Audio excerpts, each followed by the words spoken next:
Well, welcome back to another week of Talking Hymns with Shane and Tim. This week, because we're approaching All Hallows Eve and we're talking All Saints, All Souls Day, we're going to we're not going to sing. I Oh, guess we sure. could sing. You could do it. You could sing. I've never heard you sing. Are you a singer, Tim? Oh, God. No, I know. The answer is no. Well, this week we're going to be talking about For All the Saints.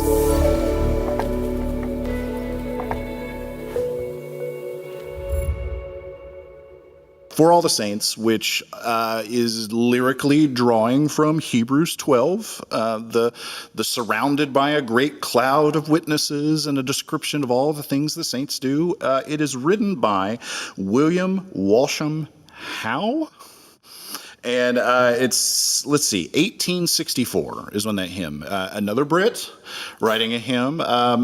Reading a little bit about his life, he was known as the children's bishop. I thought that was interesting, the bishop of the poor. And so from that perspective, I said, oh, it makes a lot of sense because he, in his direct observation of people working in those ministries, saw the work of the saints in a way that was probably more real on a day-to-day basis That's than, good than a lot of observation. things. And I thought that was an interesting thing about the song. But I don't really know much about the melody itself.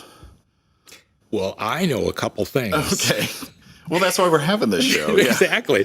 And fortunately, I only find out about these things because of the show. But I'd have to do a little research sometimes. But okay, the tune that we are used to using is by a British composer, Ralph Vaughan Williams, spelled like Ralph. Mm-hmm. This is, full disclosure, one of my very favorite hymns. And the text had been set to a different tune in England by Ralph Vaughan Williams' teacher, Charles Villiers Stanford. And I don't know if you know the hymn, When in Our Music God is Glorified. The tune for that is called Engelberg. And that was written by Stanford. And that was the tune that was originally put to For All the Saints. Yeah. Well, I might be jamming up my facts, but Vaughan Williams was put on a hymnal committee in England to compile hymns and so on. And he had written his own melody and didn't want it to necessarily compete with his teacher's. At that point, Stanford's melody of Engelberg was the preferred tune. There was another one called Sarsum or something that I looked at and it was kind of boring. Anyway, so Vaughan Williams named this tune Sine Nomine, which means without a name. Without a name, yeah. And I think he was afraid that perhaps if Stanford found out, his feelings would be hurt, that Vaughan Williams messed with that hymn and made another melody out of it. So it was about 20 years after, I think, the hymn that Stanford did, that Vaughan Williams came out with this. But it's unusual in that, now you talk about the drive of other hymns. Like, I thought of this. I mean, it's interesting in direct contrast to last week's hymn. This is just completely different. But the funny thing is, and this is so modern sounding to me, Vaughan Williams, for instance, most hymns are chord, chord, chord, long chord, short, long, whatever. And all the voices move together. Yes. In this particular one, the melody, the way Vaughan Williams said it, is that every other verse is to be sung in unison. And consequently, every other verse is to be sung SATB in parts, 4 parts. Yeah. So during the unison verses, Vaughan Williams' accompaniment features a walking bass. Oh, interesting. Yeah. So, and you'll hear it when I play it. So it's like verse 1, boom, boom, boom, boom. The bass just keeps moving, even though the chords are being held. The bass note in the accompaniment is moving. Yeah. Then when you get to the SATB parts, then it is more like a standard hymn, just harmonized, no accompaniment, just supposed to be sung that way. It's a nice composition, obviously, and I just think it's a standard. Yeah, it strikes me as a that For All the Saints, it strikes me as a very strange way a very strange opening few notes, and yet it works. It kind of does. creates that looping factor that a hymn can do. Yeah. Yeah, and it does go down, which is kind of, instead of making saints sort of the subject, it's for all the saints, the lowest note. For all the saints. Or like, oh, when the saints. Yeah. But it works. I don't mess with it. It works. Yeah, and it's an interesting, we were talking about this a little before.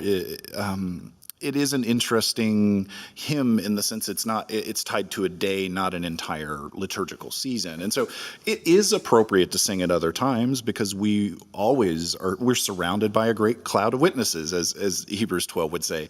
But we typically sing it around this time of year, associated with All Saints' Day, but it can be sung wherever. But I think because of that, it makes the hymn both familiar and unfamiliar at the same time. That's it. It's just not hammered into your head, and that tune isn't used for other texts. The hymn is very appropriate for funerals, especially if it's a good celebration of life. Absolutely, yeah.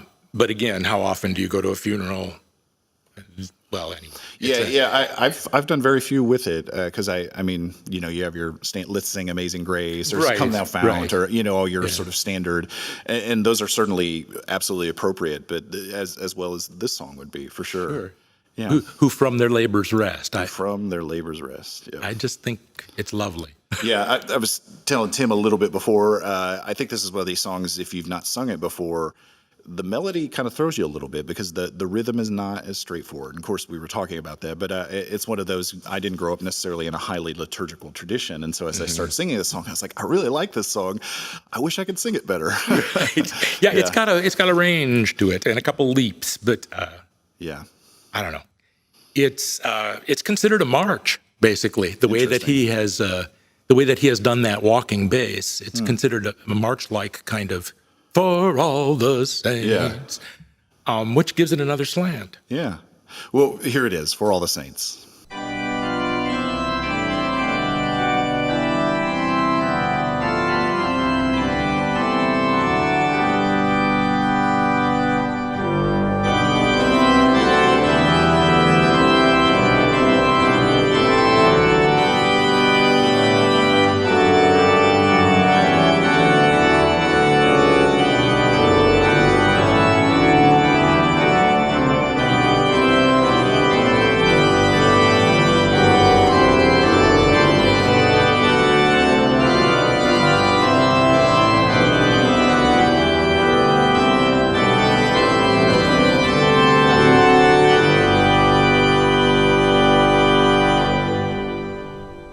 Well, Tim, what can you tell us about this week's setting?